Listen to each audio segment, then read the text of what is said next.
দর্শক, ঘূর্ণিঝড়ের বিষয়ে বিস্তারিত জানাতে বরগুনা থেকে সরাসরি যুক্ত হচ্ছেন আমাদের সহকর্মী শাহ আলী।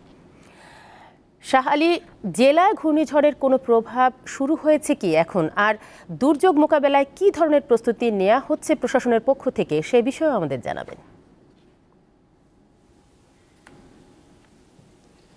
তানিয়া আফরিন, আপনি যেটা বলছিলেন, একটা দক্ষিণ অঞ্চলের উপকূলীয় জেলা বরগুনা, এই জেলায় যে ঘূর্ণিঝড় সম্ভবত যে রেমাল হবে সেটার জন্য যে প্রস্তুতি নিয়েছেন বরগুনার যে স্বেচ্ছাসেবী সংগঠন থেকে শুরু করে সকল সংগঠনের কিন্তু প্রস্তুতি ইতিমধ্যে নেওয়া শেষ হয়েছে এবং এখানে কিন্তু জরুরি সভাও করেছেন জেলা প্রশাসক। সেখানে জরুরি সভায় উপস্থিত ছিলেন সকল উপজেলা থেকে আসা এবং জেলার যারা এখানে কর্মকর্তারা রয়েছেন বিভিন্ন স্বেচ্ছাসেবী সংগঠনের, তারা কিন্তু উপস্থিত ছিলেন। সেখানে যেই সকল বিষয়গুলো তুলে ধরা হয়েছে যে বরগুনায় যে একদম যে নদীর পাড়ে যে বেড়িবাঁধগুলো রয়েছে, প্রায় 20 কিলোমিটার বেড়িবাঁধই সেখানে কিন্তু নাজুক রয়েছে, যেটা বড় ধরনের ঘূর্ণিঝড় হলেই কিন্তু সেই বেড়িবাঁধ পেরিয়ে কিন্তু পানি প্রবেশ করবে, সেটা নিয়ে কিন্তু দুশ্চিন্তা রয়েছেন এই উপকূলীয় মানুষ। এবং সবচেয়ে বেশি কিন্তু ক্ষতি হয়েছিল এই 7 সালে বরগুনায়, এবং সেখানে কিন্তু কয়েক হাজার মানুষ মারা গিয়েছিলেন তখন। সেই কিন্তু সেই 7 সালের সিডর কিন্তু মনে পড়লে এখনো মানুষের বুক কেঁপে ওঠে।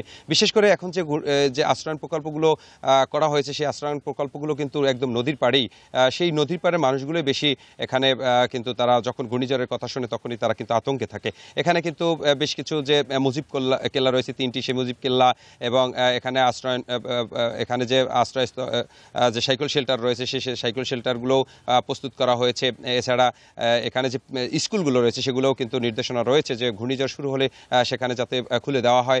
এছাড়া যে শুকনো খাবার এবং টিন মজুত করা হয়েছে এবং নগদ অর্থ রয়েছে, এখানে সব কিছু কিন্তু জেলা প্রশাসক এই জরুরি সভায় কিন্তু বলেছেন। এবং ডাক্তার রয়েছেন, রেড ক্রিসেন্ট সোসাইটি রয়েছে, সিপিপি টিম রয়েছেন, এছাড়াও রোভার স্কাউট, স্বেচ্ছাসেবী সংগঠন যেগুলোই রয়েছে সবগুলোর কিন্তু নির্দেশনা দেওয়া হয়েছে ওরকমই, যাতে করে এই মোকাবেলা করতে, এই রেমাল যাতে মোকাবেলা করতে যত প্রকার এখানে দরকার সেগুলো কিন্তু নিয়েছেন। এখন পর্যন্ত আসলে আমরা যে নদীর পাড়ে রয়েছে সেখানে কিন্তু পানি একদম রয়েছে নীরব, সেখানে কিন্তু কোনো রকম উত্তাল দেখা যাচ্ছে না। এবং যেটা রয়েছে যে এখানে যে ট্রলারগুলো রয়েছে, মাছ ধরার ট্রলারগুলো, সেগুলো কিন্তু এই নদীর পাড়েই রয়েছে। কারণ হচ্ছে যে এই 65 দিন অবরোধ চলছে, সেই অবরোধে আসলে তারা এমনি গভীর সমুদ্রে যেতে পারেনি, সেই কারণেই সেই ট্রলারগুলো এখন নিরাপদ আশ্রয় রয়েছে।